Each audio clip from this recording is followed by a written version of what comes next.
수요 예배 자리에 나오신 성도 여러분, 주님의 이름으로 환영하고 축복합니다. 오늘 우리의 예배 가운데 하나님께서 함께하여 주신 줄로 믿습니다. 우리 그 하나님을 믿는 믿음의 고백을 하면서 이 시간 함께 찬양하면서 나아갑시다.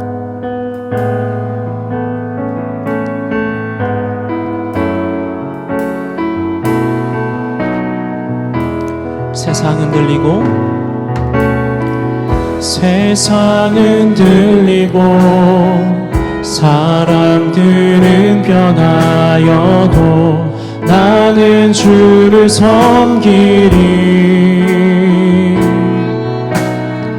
주님의 사랑은 영원히 변하지 않네.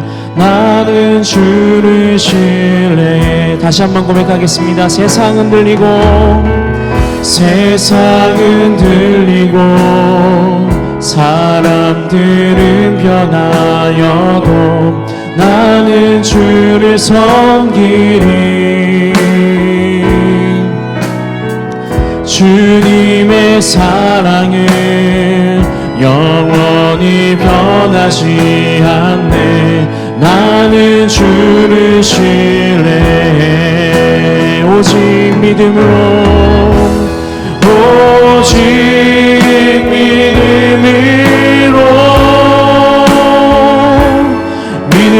내가 살리라. 오직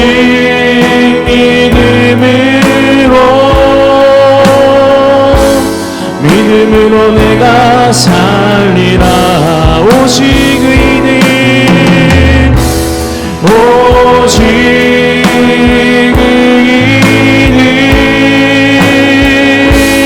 믿음으로 말미암아 살리라. 오직 의인 믿음으로 말미암아 살리라. 믿음은 들리고 사람들 주를 떠나도 나는 주를 섬기리. 주님의 나라는 영원히 쇠하지 않네. 나는 주를 다시 한번 고백합시다. 믿음은 들리고 사람들 주를 떠나도 나는 주를 섬기리. 주님의 나라는 영원히 쇠하지 않네. 나는 주를 신뢰해. 오직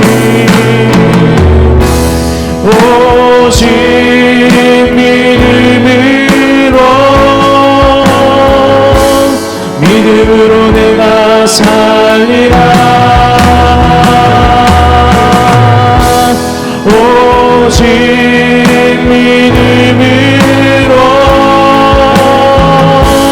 믿음으로 내가 살리라. 오직 의인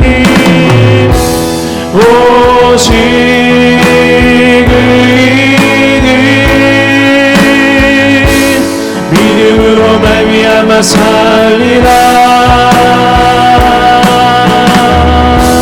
오직 의인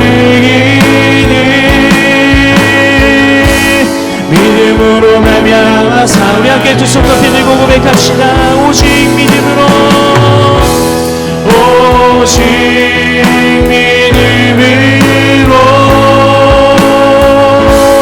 믿음으로 내가 살리라. 오직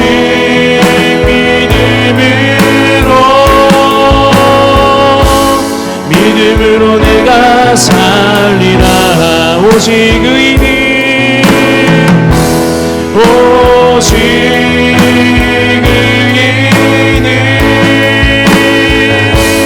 믿음으로 말미암아 살리라.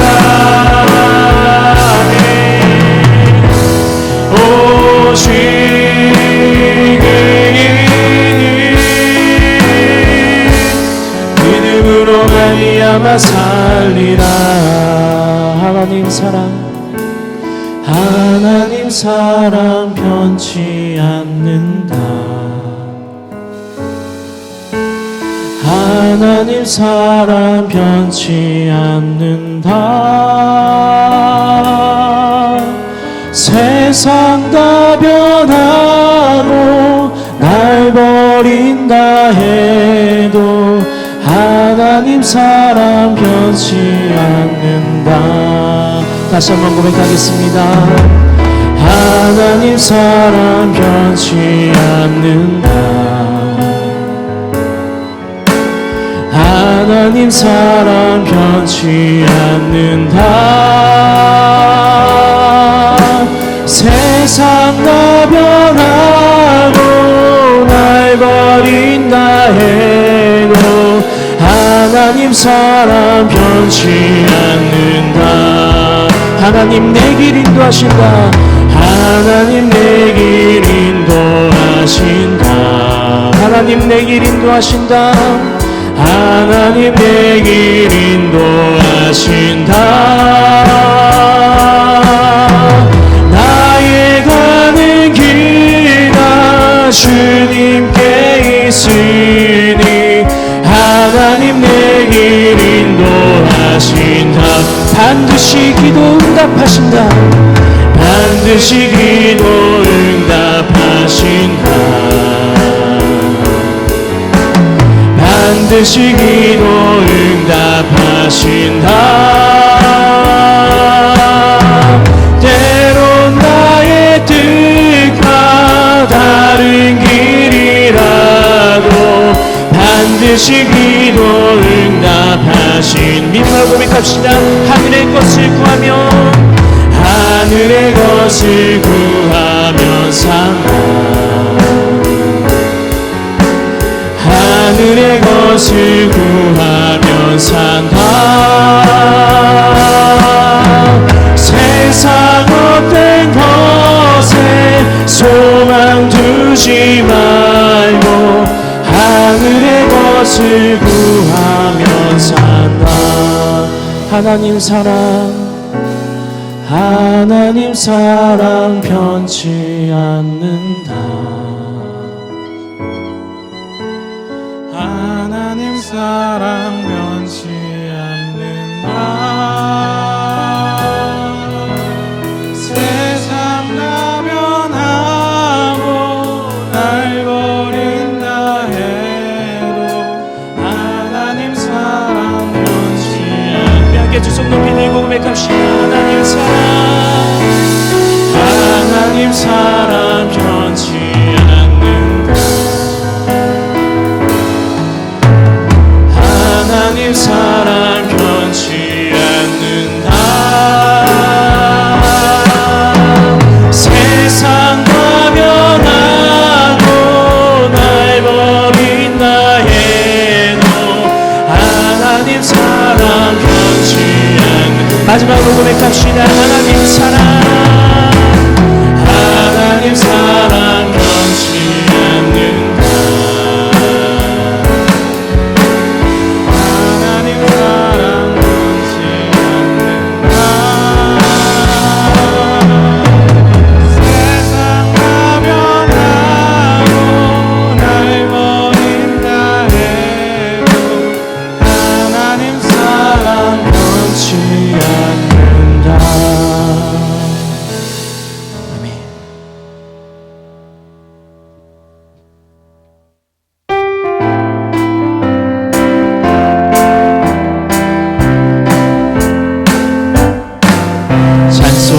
보답할 수 없는 그 사랑 주님께 영광 할렐루야. 형제자매 모두 함께 모여 찬송해 주님께 영광 할렐루야. 하나님의 자녀여 크게 찬송 부르고 밝고 거룩한 길로 기쁨으로 나아가 주의 보좌 앞으로 속히 들어가겠네. 주님께 영광 할렐루야. 우리 받은 주님 은혜 한량 없도다. 주님께 영광 할렐루야. 기쁜 찬송 부르면서 천국 가겠네. 주님께 영광 할렐루야. 하나님의 자녀여 주의 찬송 부르며 밝고 거룩한 길로 기쁨으로 나아가 주의 보좌 앞으로 속히 들어가겠네. 주님 후렴 한 번 더 하겠습니다. 하나님의 자녀여 하나님의 자녀여 크게 찬송 부르며 밝고 거룩한 길로 기쁨으로 나아가 주의 보좌 앞으로 속히 들어가겠네. 주님께여 잠시 후에 우리 모두 주를 보겠네. 주님께 영광 할렐루야. 영광스러운 보좌 위에 거룩하신 주 주님께 영광 할렐루야. 하나님의 자녀여 크게 찬송 부르며 밝고 거룩한 길로 기쁨으로 나아가 주의 보좌 앞으로 속히 들어가겠네. 주님께 영광. 만국 백성 천국에서 소리 높여서 주님께 영광 할렐루야. 영원토록 주의 공로 찬양하겠네. 주님 다시 한번 찬양합시다. 만국 백성 천국에서 소리 높여 주님께 영광 할렐루야. 영원토록 주의 공로 찬양하겠네. 주님께 영광 할렐루야. 하나님의 자녀여 크게 찬송 부르며 밝고 거룩한 길로 기쁨으로 나아가 주의 보좌 앞으로 속히 들어가겠네. 주님께 영광. 하나님의 자녀여 크게 찬송 부르며 밝고 거룩한 길로 기쁨으로 나아가 주의 보좌 앞으로 속히 들어가겠네. 주 마지막으로 하나님의 자녀여 크게 찬송 부르며 밝고 거룩한 길로 기쁨으로 나아가 주의 보좌 앞으로 속히 들어가겠네. 주님께 영광 할렐루야. 아멘.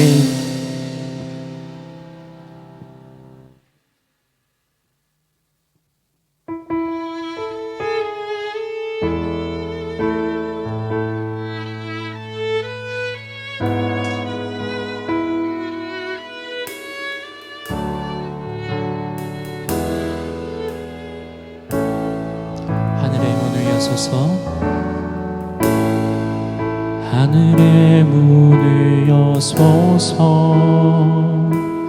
이곳을 주목하소서.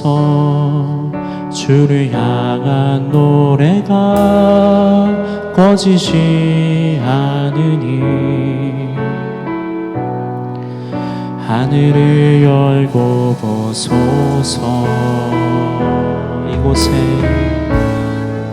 이곳에 임재하소서. 주님을 기다립니다.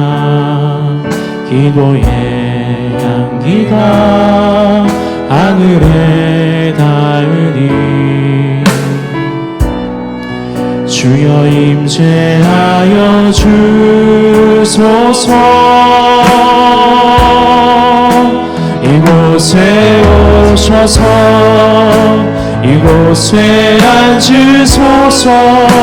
이곳에서 드리는 예배를 받으소서. 주님의 이름만이 오직 주의 이름만 이곳에 있습니다. 하늘의 문을 여소서. 하늘의 문을 여소서. 이곳을 주목하소서. 주를 향한 노래가 꺼지지 않으니 하늘을 열고 보소서. 이곳에 임재하소서. 주님을 기다립니다. 기도의 향기가 하늘에 닿으니 주여 주여 임재하여 주소서. 이곳에 오셔서 이곳에 앉으소서. 이곳에서 드리는 예배를 받으소서. 주님의 이름이 주님의 이름만이 오직 주의 이름만 이곳에 오셔서 이곳에 오셔서 이곳에 앉으소서. 이곳에서 드리는 예배를 받으소서. 주님의 이름이 주님의 이름만이 오직 주의 이름만 이곳에 있습니다. 시간 우리를 위하여서 김예 집사님께서 기도해 주시겠습니다. 사랑과 은혜가 충만하신 하나님, 저희를 사랑하사 오늘 저녁 이 예배당에 모여 주님의 말씀을 듣게 하신 은혜에 감사드립니다. 진정한 마음과 귀로 주님의 말씀을 온전히 듣게 하시고 주님 영광을 볼 수 있는 예배되도록 인도하여 주시옵소서. 주님, 주님의 은혜가 어찌 큰지 이루 말을 할 수 없습니다. 저희를 아무 조건 없이 구원하셔서 그리스도 안에서 새 생명을 허락하여 주시니 감사합니다. 오직 예수 그리스도로 말미암아 이 땅에서 축복받게 하여 주시옵고 모든 죄에서 우리를 깨끗게 하여 주시옵소서. 그 어떤 악한 자가 우리를 만지지도 못하는 은혜를 허락하여 주시옵소서. 생명보다 더 귀한 예수님의 죽으심으로 저희가 여기에 있사오니 늘 은혜에 빚진 자로 주님을 향한 소망의 인내를 품고 이웃을 사랑하며 주님 다시 오실 때까지 달려갈 길을 넉넉히 달려가도록 날마다 새 힘 주시기를 기도합니다. 하나님께서 세우신 엘림교회를 위해 기도합니다. 엘림교회를 통하여 주님의 선한 계획들이 이루어져 가게 하여 주시옵시고 거기에 모두 쓰임받는 성도들 되게 하여 주시옵소서. 예배를 인도하시는 박병도 목사님께 늘 새 힘 허락하여 주시고 오늘 선포되는 말씀으로 우리가 변화를 받아 반석 위에 집을 잘 짓는 귀한 시간 되게 하여 주시옵소서. 이 모든 말씀 오늘도 살아서 역사하시는 예수님의 이름으로 기도하였습니다. 아멘.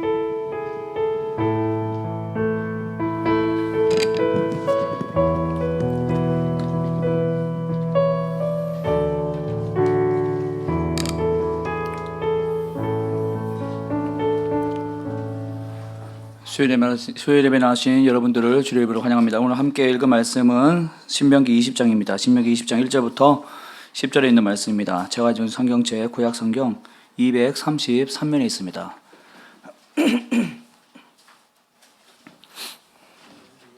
신명기 20장 1절부터 10절에 있는 말씀입니다.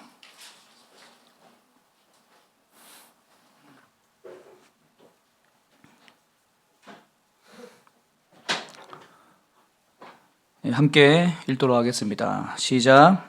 내가 나가서 적군과 싸우려 할 때 말과 병거와 백성이 너보다 많음을 볼지라도 그들을 두려워하지 말라. 애굽 땅에서 너를 인도하여 내신 내 하나님 여호와께서 너와 함께 하시느니라.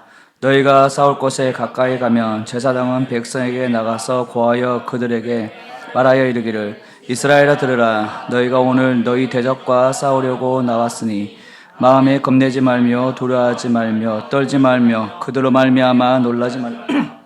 너희 하나님 여호와는 너희와 함께 하시며 너희를 위하여 너희 적군과 싸우시고 구원하실 것이라 할 것이며 책임자들은 백성에게 말하여 이르기를 새 집을 건축하고 낙성식을 행하지 못한 자가 있느냐. 그는 집으로 돌아갈지니 전사하면 타인이 낙성식을 행할까 하노라. 보로모를 만들고 그 과실을 먹지 못한 자가 있느냐.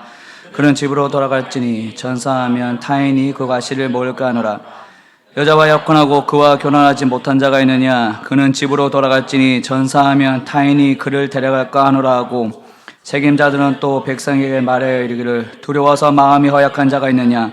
그는 집으로 돌아갔지니 그의 형제들의 마음도 그의 마음과 같이 낙심될까 하노라 하고 백성에게 이르기를 마친 후에 군대의 지휘관들을 세워 무리를 거느리게 할지니라. 내가 어떤 성읍으로 나아가서 치려할 때에는 그 성읍에 먼저 화평을 선언하라. 아멘. 이 10절까지만 읽도록 하겠습니다. 우리 약소성과 함께 선포하겠습니다. 그런즉 시작. 그런즉 먼저 그리하면 이 모든 것을 너희에게 저하시리라. 아멘. 네. 오늘 우리가 읽은 말씀을 함께 살펴보고 오늘 제목은 그곳에서 살려옵니다라는 제목으로 함께 은혜 말씀 나누도록 하겠습니다. 오늘 본문은 이제 이스라엘 백성들이 가나안 땅에 들어가서 앞으로 너희들이 무엇을 해야 되는지, 너희들이 가장 먼저 해야 될 것이 무엇인지에 대해서 하나님께서 그들에게 말씀하고 있습니다. 그들이 뭐냐면은 1절에 보시면 내가 나가서 적군과 싸우려 할 때, 지금 하나님께서 이스라엘 백성들에게 가나안 땅에 들어가면은 너희는 아무 걱정 없이 아무 문제 없이 그 땅을 차지할 것이다라고 이렇게 얘기하고 있지 않습니다. 실질적으로 해야 할 일들이 있는데 그것이 무엇이냐면은 다른 민족과 싸워야 하는 전쟁이라는 것을 알려주고 있습니다. 사실 가나안 땅은 이미 이스라엘 민족에게 하나님께서 주신 약속의 땅입니다. 그러나 그들보다 앞서서 정착해 살고 있는 이 족속들이 있었습니다. 어떤 족속들이냐면 가나안 7족속, 그러니까 헷, 기르가스, 아모리, 가나안, 히브리, 히위, 여부스 이 족속들뿐만 아니라 블레셋 족속들까지 합쳐서 다양한 민족들이 이미 이 가나안 땅에 미리 정착해서 살고 있었습니다. 그러나 사실 이 족속들은 하나님께서 이스라엘에게 약속하신 그 땅에 아무런 허락 없이 그냥 들어와서 살고 있는 불청객과 같은 그런 사람들이었습니다. 누군가가 아들에게 이 집은 너의 집이야 라고 이렇게 얘기했는데 이미 아무런 연고도 없는 그런 사람이 와서 살고 있으면 무슨 일입니까? 강도와 같은 일 아니겠습니까? 이렇게 강도와 같이 불청객처럼 살고 있는 족속들이 가나안 족속이었던 것입니다.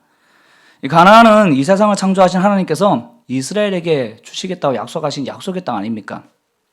이 땅의 실질적인 주인은 하나님이십니다. 만군의 주 여호와 하나님이십니다. 그리고 이 이스라엘 백성들은 그 땅을 차지할 권리가 있습니다.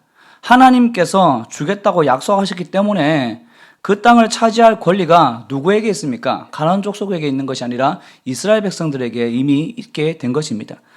그러나 이미 들어와 있는 족속들에게 있어서 이 그로부터 얻기 위해서는 어떻게 하겠습니까? 권리는 있으나 그 땅을 불가피하게 차지해야 하는 전쟁을 해야 했습니다. 정복 전쟁이라고 하죠. 그 권리를 찾기 위해서는, 가나안 땅을 얻기 위해서는 가나안 족속들과 전쟁해야 됐습니다. 정복 전쟁을 불가피하게 치러야 했습니다. 그것에 대해서 하나님께서는 너희가 약속한 이 땅은 내가 너희에게 준 땅이다. 그러나 이미 살고 있는 이들이 있으니 그들과 너희는 싸워야 한다. 전쟁을 해야 된다라고 이렇게 하나님께서 말씀하신 것입니다. 여러분, 한번 우리가 세상에 나아갈 때도 이런 원리로 나아가야 할 것이라 우리는 생각합니다. 하나님께서 이 세상을, 이 땅을 우리에게 주셨습니다. 어떻게 말씀하시고 계십니까? 창세기에 보면 생육하고 번성하여 다스리라고 말하고 있지 않습니까? 이미 하나님께서 우리에게 주신 땅입니다. 이 세상 온 우주 만물은 하나님께서 우리에게 주신 땅입니다. 그런데 사탄이 자기 것이라고 지금 주장하고 있는 거예요. 사탄이, 마귀가 자기의 것이라고 이렇게 주장하고 있는 것 뿐입니다. 그래서 사탄이 우리가 나아가기 전에 미리 무엇을 하고 있습니까? 우리가 그 땅을 차지하지 못하도록, 그 땅에서 우리가 하나님 나라를 세우지 못하도록, 우리가 교회를 올바르게 세워가지 못하도록 어떻게 하고 있습니까? 미리 계획하고 미리 전략을 짜놓고 우리를 유혹합니다. 쓰러뜨립니다. 우리를 협박하고 겁탈하는 거예요. 하나님의 것이 아닌 다른 것을 심어놓고 우리를 어떻게 하고 있습니까? 기다리고 있다는 말씀입니다. 그럼 우리가 어떻게 되겠습니까? 세상에 나가기 전 이 교회에서 무장된 채로 나가야 되는 겁니다. 이 예배에서 무장된 채로 나가야 된다는 겁니다. 저 문을 열고 다시 나가는 그 순간부터 너희는 이 땅에 살 권리가 없어 라고 사탄은 우리를 어떻게 할까요? 계속 넘어뜨리고 쓰러뜨리고 유혹하고 그렇게 하고 있다는 말씀입니다. 그래서 우리도 불가피하게 세상의 권세와 싸울 수밖에 없습니다. 전쟁을 치를 수밖에 없는 겁니다. 이것을 영적 전쟁이라고 우리는 부를 수 있는 겁니다. 이렇게 영적인 전쟁을 우리는 우리 삶 가운데 치를 수밖에 없다는 말씀입니다. 자, 그럼 그렇게 이스라엘과 같이 우리도 세상의 권세들과 싸워서 이겨나가야 하지 않겠습니까? 그러면은 어떤 마음으로 이 전쟁에 임해야겠습니까? 세 가지로 함께 살펴보도록 하겠습니다. 첫 번째는 눈에 보이는 것에 자신감을 빼앗겨 두려워해서는 안 된다는 겁니다. 우리 1절 한번 다시 보실까요? 내가 나가서 적군과 싸우려 할 때 말과 병거와 백성이 너보다 많음을 볼지라도 하나님께서 어떻게 말씀하십니까? 그들을 두려워하지 말라라고 말하고 있습니다. 당시 이스라엘 백성들이 가나안 땅에 들어갈 당시 이 숫자가 대략적으로 한 200만 정도 된다고 합니다. 200만 명 정도 된다고 합니다. 거기에 남자들로 구성된 이 군사들을 60만 정도로 보고 있습니다. 200만이면은 제가 찾아보니까 경기도 용인시 인구가 지금 2024년 기준으로 107만 명이라고 합니다. 그러니까 용인시 인구의 2배 가까운 숫자가 지금 이스라엘 백성들이 가나안에 들어가려고 준비하고 있는 겁니다. 거기에 60만 명 보병 부대가 있습니다. 그런데 그렇게 인구가 많아도 사실상 이 이스라엘 백성들은 어떤 사람들입니까? 광야에서만 살았던 사람들입니다. 전쟁이 낯선 사람들입니다. 여기저기 다니면서 주변 족속들과 마찰은 많이 있었지만 그렇다고 전쟁을 준비하기 위해서 훈련 한번 제대로 해보지 못한 사람들입니다. 그런데 반면 가나안 족속은 어떤 사람들입니까? 그들은 가나안 땅에 이미 자리 잡고 있는 사람들입니다. 이스라엘 백성들보다 훨씬 많은 숫자가 있었습니다. 모래알과 같은 숫자가 있었다라고 성경 우리에게 알려줍니다. 거기에 이미 정착해서 살고 있기 때문에 철제 무기를 갖추고 있었습니다. 말과 병거까지 가지고 있었습니다. 이렇게 분명히 겉으로 보면은 게임이 되지 않습니다. 전쟁을 하는데 한쪽에는 총 들고 칼 들고 싸우는데 한쪽에는 그냥 야구방망이 아니면은 뭐 다른 어떤 집에서 쓰는 주걱 이런 것 들고 싸운다고 한번 생각해 보십시오. 게임이 되지 않습니다. 그런데 하나님께서 그런 상황을 너희가 겪더라도 그런 것을 너희가 보더라도 어떻게 말씀하고 있습니까? 보이는 병력과 병거에 두려워하지 말라라고 말씀하고 있다는 겁니다. 우리 인간은 이 신비적인 것을 굉장히 중요하게 생각합니다. 보이는 것을 팩토로 여깁니다. 그래서 100마디의 설명보다 정말 설명을 잘했는데 그래프 한번 딱 보면은 그걸 더 신뢰할 때가 많다는 겁니다. 할 수 있어요. 됩니다. 막 자신감 심어줬는데 안 된다는 그래프를 딱 보여주면은 금세 어떻게 됩니까? 안 되는구나 라고 이렇게 표를 더 신뢰하는 인간이 우리입니다. 그런데 우리 하나님은 그런 것에 마음이 빼앗겨 자신감을 잃어버리지 말고 두려워하지 말라라고 분명히 우리에게 이야기해주고 있습니다. 왜 그럴까요? 하나님의 승리는 숫자로 판단될 수 있는 것이 아니기 때문입니다. 우리 하나님은 보이는 것을 넘어 역사하시는 분이시라는 것을 믿으시기를 바랍니다. 보이는 것에 묶여서 우리 하나님을 판단하지 마십시오. 우리 하나님은 보이지 않는 곳에서도 역사하시고 보이는 것을 넘어서 역사하시는 분이 우리 하나님이십니다. 이 이스라엘 백성들은 가나안 이 약속의 땅에 들어가기 전에 이미 한 차례 보여지는 것에 기가 죽어서 패배의식을 가진 적이 있었습니다. 언제인지 아실 것입니다. 가나안 땅을 정탐하고 돌아온 사람들 중에 여호수아와 갈렙을 제외한 다른 정탐꾼들이 어떻게 이야기합니까? 백성들에게 우리는 메뚜기와 같다라고 이렇게 이야기한 적이 있습니다. 싸워보기도 전에 이미 두려워서 기가 죽은 적이 있다는 겁니다. 사실 이해는 됩니다. 현실적으로. 우리가 실제적으로 이렇게 얘기를 많이 하지 않습니까? 아니, 실제적으로 이야기해봐. 실제적으로 한번 생각해보면은 이 이스라엘 백성들의 마음을, 이 정탐꾼의 마음을 우리는 극공감합니다. 왜일까요? 애굽에서 계속해서 노예 생활을 했었습니다. 광야에서는 여기저기 돌아다녔던 방랑자 인생이었습니다. 무기가 제대로 된 것이 없습니다. 훈련을 받아본 적이 없습니다. 거기에 가나안 족속은 키도 크고 굉장히 근골입니다. 덩치도 큽니다.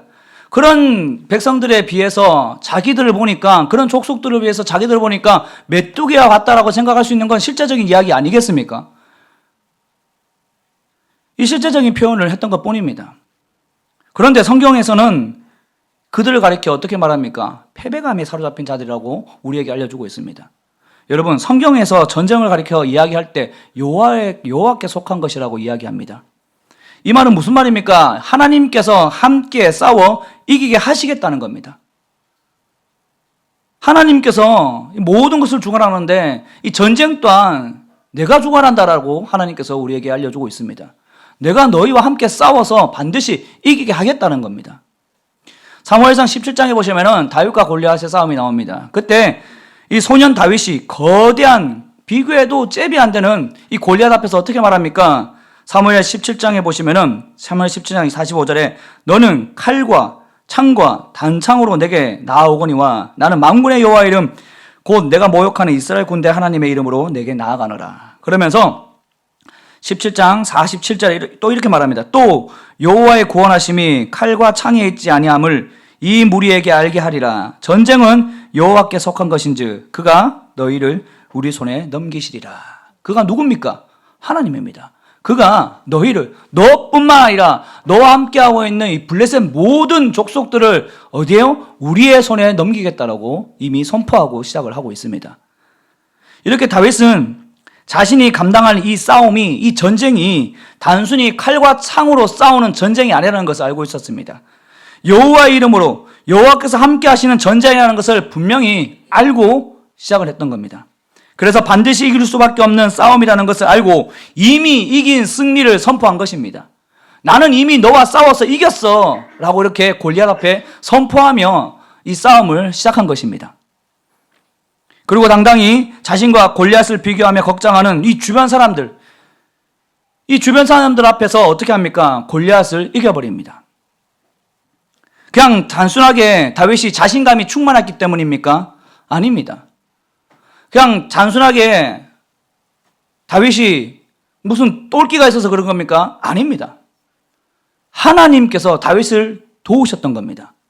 하나님께서 다윗과 함께하고 있다는 그 확신을 가지고 시작한 게임입니다.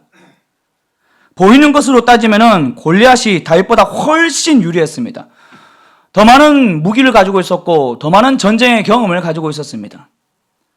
그래서 많은 사람들이 이스라엘 백성들이 어떻게 했습니까?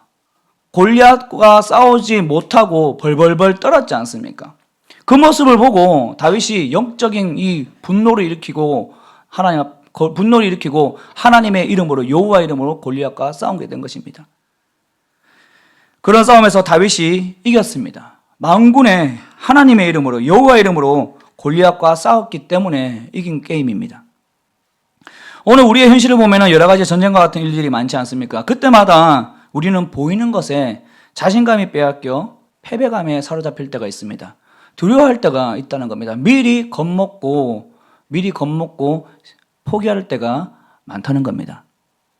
외모, 스펙, 학교, 학벌, 배경 이런 거 비교하다 보니까 나는 안 돼. 야, 좀 더 낫다 너보다. 이렇게 나는 좀 차이가 나네 생각하며 기죽을 수 있지 않겠습니까? 그런 경우가 우리는 너무나도 많습니다. 그럴 필요가 없다는 말씀입니다. 또 반대로 가지고 있는 것들이 너무 많아서 실력이 좋다고 해봤자 도토리 키재기인데 그것 조금 더 가지고 있다고 그 실력 조금 더 있다고 교만해서 내가 너보다 좀 나은 것 같아. 교만해서 내가 당신보다 좀 더 위에 있는 거라고 생각할 필요가 없다는 거예요. 그렇게 스스로 골리앗이 될 필요가 없다는 말씀입니다. 교만은 스스로 골리앗이 되는 겁니다. 자기 스스로 골리앗이 되는 겁니다. 현실에서는 일어나는 모든 일들을 눈으로만 보고 비교하며 판단하는 경우가 많은데 그러지 말라는 겁니다. 걱정하고 두려워하지 마십시오. 어떤 일들은 이미 일어나지도 않는 일들 때문에 밤새 잠을 못 자고 끙끙 앓다가 너 왜 그래 물어보면은 별거 아닌 것에 두고 힘들어하고 어려워하는 일들이 있습니다. 그냥 누가 봐도 금방 해결할 수 있는 일인데 자꾸 문제를 생각하다 보니까 그 문제가 오히려 이스트처럼 퍼져서 자기의 영혼을, 자기의 마음을, 생각을 사로잡는 경우가 많다는 겁니다. 1절 하반절을 한번 다시 보실까요? 애굽에서 너를 인도하여 내신 내 하나님 여호와께서 너와 함께 하시느니라. 믿으십니까? 하나님이 우리와 함께 하십니다. 어디에 있든지 무엇을 하든지 네가 보이는 그것이 전부가 아니야. 나 여호와 하나님이 너와 함께 하고 있어. 그러니 두려워하지 마라. 걱정하지 마라. 주저하지 마라. 머뭇거리지 마라. 하나님께서 지금 우리에게 말씀하고 있다는 것을 믿으시기를 바랍니다. 믿음으로 하나님만 보십시오. 하나님께서는 분명히 우리와 함께하고 계십니다. 그 믿음으로 주어진 모든 현실을 이겨나가고 그 자리에서 여러분이 서 있는 그곳에서 승리를 경험하는 저와 여러분 되기를 주의 이름으로 축원합니다. 자, 오늘 영적인 전쟁이 계속 일어나고 있는 우리의 삶 속에 또 우리는 또 어떤 마음을 가져야 될까요? 두 번째, 걸림돌을 제거해야 됩니다. 한번 따라할까요? 걸림돌을 제거합시다. 본문 5절부터 8절에 보면은 그 앞절에 1절부터 4절까지는 계속 두려워하지 말라, 걱정하지 말라, 너희 이미 다 이겼어, 내가 너와 함께 할 거야 라고 말씀하시면서 5절부터는 다른 이야기를 하고 있겠네요. 어떤 이야기를 하고 있냐면은 이 지휘관들에게 이런 사람들은 전쟁에서 빼라라고 얘기해요. 그것은 무엇이냐면 5절에 보시면 새 집을 건축하고 낙성식을 행하지 못한 사람, 6절에 포도원을 만들고 과일을 먹지 못한 사람, 7절에 약혼했는데 결혼 못한 사람, 얼마나 슬픕니까? 8절에 두려워서 마음이 약한 사람 빼라는 겁니다. 이 새 집을 건축하고 낙성식을 해가지 못한 자는 쉽게 말하면 우리로 표현하면은 집을 사서 집을 막 대출을 받아가 샀는데 부동산 등록을 못한 사람이에요. 그리고 열심히 포도원을 만들고 과일을 먹지 못하는 사람은 열심히 일했는데 이 월급 받지 못한 사람이라고 표현하면 좋겠습니다. 자, 이들을 어떻게 해요? 전쟁에 참여하지 말고 돌아가게 하라라고 이렇게 말씀하고 있습니다. 사실 전쟁을 하다 보면 어떤 경우에는 한 명의 군사가 귀할 때가 있습니다. 가나안 족속들에 비해서 군사력이 약했기 때문에 한 명이 더 귀했을 것입니다. 그런데 이런 상황에도 오히려 이 사람들은 전쟁에 참여하지 말고 돌아가게 하라고 말씀하고 있습니다. 왜 그렇게 말씀하셨을까요? 걸림돌이 되기 때문입니다. 이 긴박하게 이루어지는 일들 속에서 걸림돌이 될 수 있는 사람이기 때문입니다. 이 긴박한 상황에 집중하지 않고 계속 딴 생각하다가 걸림돌이 되어 전쟁을 망칠 수 있기 때문입니다. 그래서 돌려보내라, 전쟁에 참여시키지 마라, 군사될 자격도 주지 마라 라고 이렇게 말씀하고 있는 말씀입니다. 전쟁이 시작되면은 전쟁에만 집중해야 됩니다. 당연한 말씀 아닙니까? 그런데 이 집중력을 잃어버리면은 약한 부분이 생겨 오히려 패배할 수가 있습니다. 운동을 하다 보면은 정말 상대편이 꽤가 많은 사람은 조금 운동을 하다가 뭐 테니스 게임이든 뭐 어떤 게임이든 다 하다가 보면은 저 사람이 좀 약하네, 저 사람이 실력이 좀 없네, 그 사람만 집중적으로 공략하면은 어떻게 돼요? 그 게임에서 패배할 수가 있다는 거예요. 이 그런 원리입니다. 모든 전쟁은 집중력 싸움입니다. 스포츠도 마찬가지입니다. 집중해야 됩니다. 마음과 힘을 모아 얼마나 집중하냐에 따라서 승패가 달라질 수 있습니다. 실력은 좀 적은데 굉장히 투지가 있어요. 집중해서 막 달려들어요. 오히려 실력 있는 사람이 딱 겁을 먹을 때가 있다는 거예요. 게임하는데 자꾸 딴 생각합니다. 옆에 자꾸 방해합니다. 이렇게 하면 안 돼, 저렇게 하면 다 훈수둡니다. 집중을 방해합니다. 오늘 우리가 하는 이 모든 일들도 다 그렇습니다. 그렇게 뭔가 우리가 시작했잖아요. 집중해야 되는 것은 당연한 겁니다. 이 우리 일들 가운데에도 이 영적 일에도 집중력이 굉장히 필요할 때가 많습니다. 특별히 이제 예배를 드릴 때 그러지 않을까요? 한국에서 한 교회에서 사역할 때 예배 때마다 전화기를 잠시 꺼두시기 바랍니다. 예배 때마다 광고를 하고 예배를 시작한 적이 있었습니다. 벨 소리가 울려서 그런 것도 있지만 한 번씩 전화 받는다고 왔다 갔다 하는 사람들이 있었던 거예요. 앞에 전화기를 켜두면요, 뒷사람이 그거 이렇게 봅니다. 저 사람 뭐 하나, 저 사람 뭐 하나. 기도 불하고 불 딱 껐는데 불이 화내요. 그럼 어떻게 됩니까? 나기는 기도하고 있는데 불 켜있는 그곳이 자꾸 시선이 신경 쓰이는 거예요. 그 사람 때문에 설교자가 방해를 받거나 옆에 있는 사람이 예배를 방해받으면 누가 좋아합니까? 하나님이 좋아하시겠습니까? 사탄이 좋아하는 거예요. 마귀가 좋아하는 거예요. 왜 그런 일들을 하냐면 이 말입니까? 이 초등부 학생들과 예배를 할 때 기도하기 전에 자, 다 같이 기도하겠습니다 하면은 제가 꼭 하는 멘트가 있어요. 눈을 뜨고 있거나 손을 모으지 않으면 잠시 기다렸다가 기도하겠다라고 해요. 그 눈 감아, 손 모아 해놓고 다 눈 감을 때까지, 다 손 모을 때까지 몇 분이라도 기다려요. 너 눈 감아야지, 손 모아서 기도해야지. 그럼 목사님이 눈 뜨고 있어. 하나님한테 허락받았어. 눈 뜨고 있는 친구들은 어떻게 해요? 눈 감고 있는 친구들이 눈 뜨고 있나 안 뜨고 있나 계속 확인합니다. 이렇게 손을 모으고 가지런히 모으지 않고 있으니까 옆에 있는 친구들 자꾸 쿡쿡 찔러요. 이렇게 딴짓하고 싶은 거예요. 예배가 방해됩니다. 기도가 방해됩니다. 그래서 온전히 우리가 이 기도를 우리 학생들에게 가르쳐 줄 수 있을까요? 그래서 잠시 시간이 가더라도 눈 감고 두 손 모으라고 이야기하고 전체가 다 그렇게 할 때까지 잠시 기다립니다. 침묵의 시간이 흐를 때가 있습니다. 이것은 선생님도 예배가 아닙니다. 전부 다 그렇게 하도록 합니다. 예배는 하나님의 임재가 있는 시간입니다. 하지만 반대로 사탄의 영적 공격도 굉장히 심한 시간입니다. 집중하지 않으면 금세 마음이 흔들릴 수 있는 겁니다. 예배에서 영적으로 승리하면 삶의 모든 부분에서 승리할 수 있습니다. 믿으십니까? 한번 예배에서 승리해 보십시오. 한번 예배 잘 들어보십시오. 예배를 통해서 하나님의 말씀도 듣고 받고 정말 마음에 있는 그 어려움도 회복하고 그렇게 해서 다시 저 문을 열고 세상을 향해 나아가십시오. 모든 것을 다 승리하게 될 줄 믿습니다. 한번 제대로 잘 드린 예배를 통해 한 주간 일어나는 모든 영적 싸움에서 우리는 승리하게 된다는 것을 믿으시기를 바랍니다. 오늘도 하나님 앞에 나와서 예배 드리지 않습니까? 그냥 단순하게 이 자리만 차하고 있는 것이 아니라 하나님께서 우리를 예배로 부르셨으니 이 예배에서 승리하게 해주십시오. 이 예배를 통해 하나님을 만나게 해주시고 이미 승리를 선포하신 하나님의 말씀을 나의 말씀으로 날 향한 말씀으로 내가 붙잡고 살겠습니다. 결단하시고 저문을 들고 나아가서 하루를 새롭게 또 시작하십시오. 주어진 모든 일들 가운데 하나님께서 계획하신 뜻 발견할 줄 믿습니다. 그렇게 예배도 승리하시고요. 집중하셔서 삶의 모든 순간순간마다 하나님께서 주시는 그 승리가 여러분의 승리가 되기를 주의 이름으로 선포합니다. 마지막으로 영적 전쟁이 벌어지고 있는 우리의 삶 속에 우리가 또 어떤 마음으로 살아야 할까요? 이 세 번째가 가장 중요한데요. 그것이 무엇이냐면 바로 그곳에서 샬롬이 되라고 합니다. 화평을 선포하라. 너희가 샬롬이 되어라. 싸움을 하기 전에, 전쟁을 하기 전에 너희는 화평을 먼저 선언하라. 라고 이렇게 말씀하고 있습니다.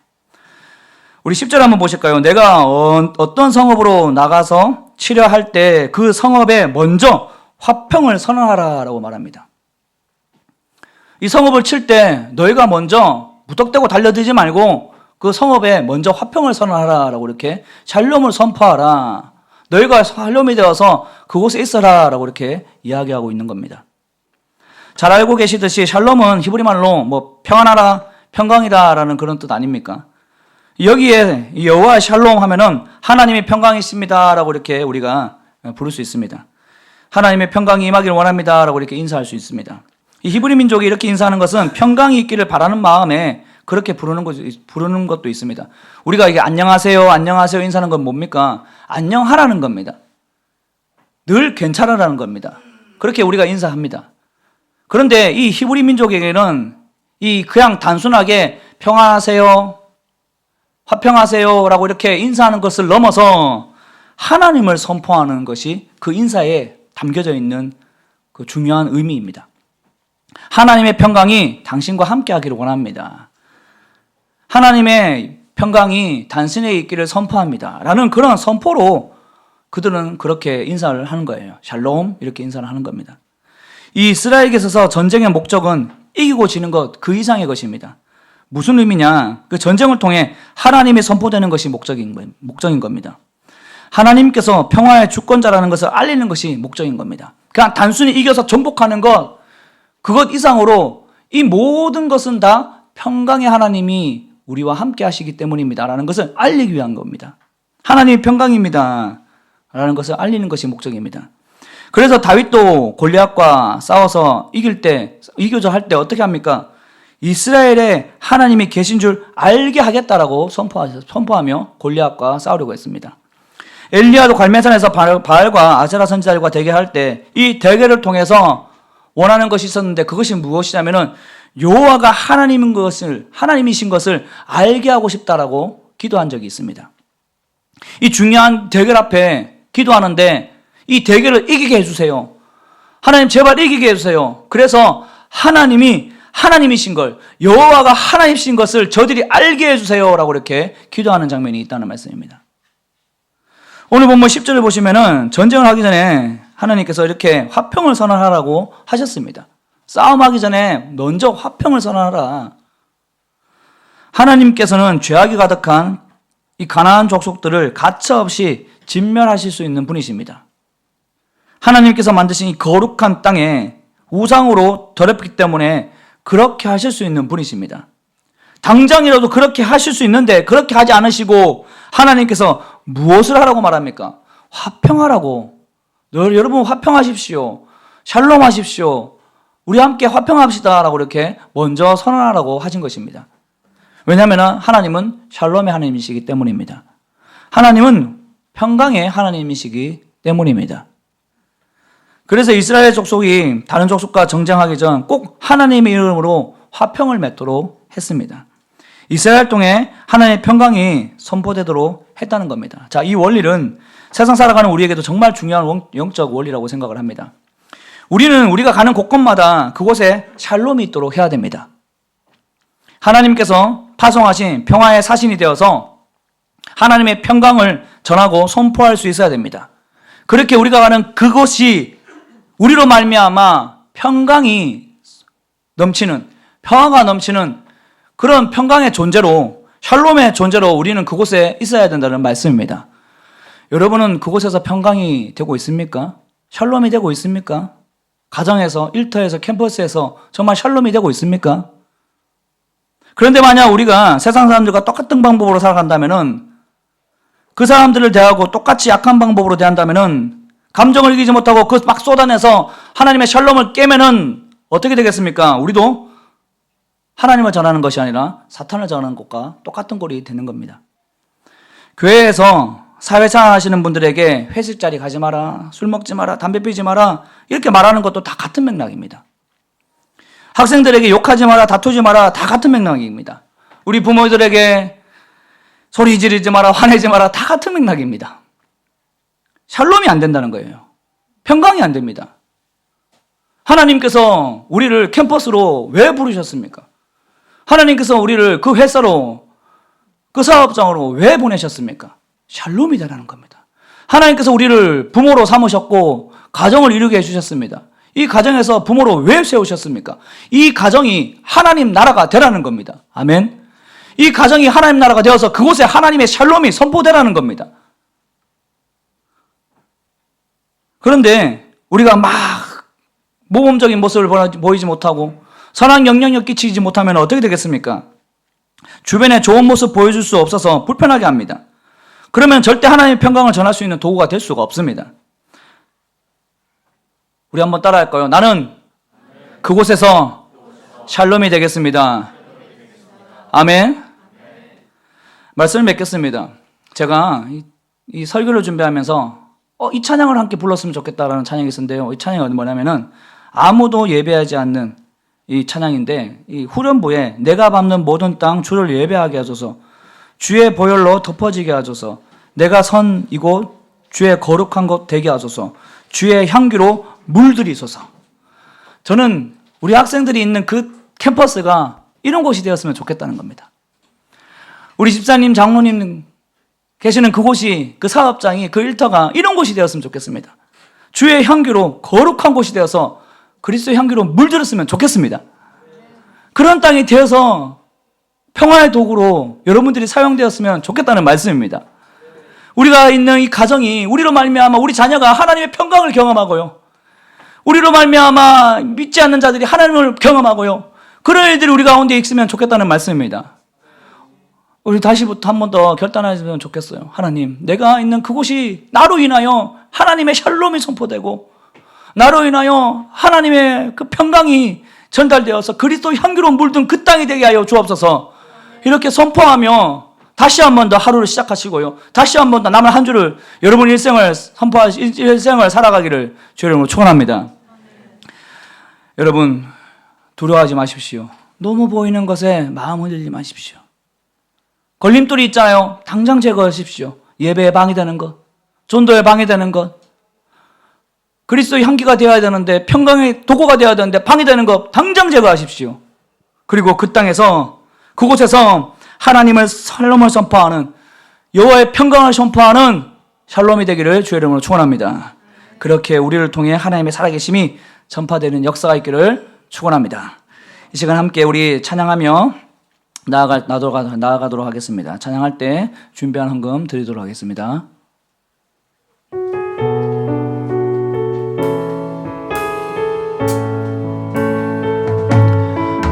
아무도 예배하지 않는 그곳에서 주를 예배하리라.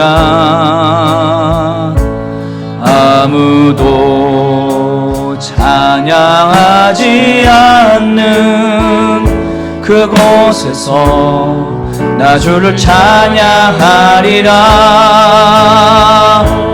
누구도 헌신하지 않는 그곳에서 주께 헌신하리라. 누구도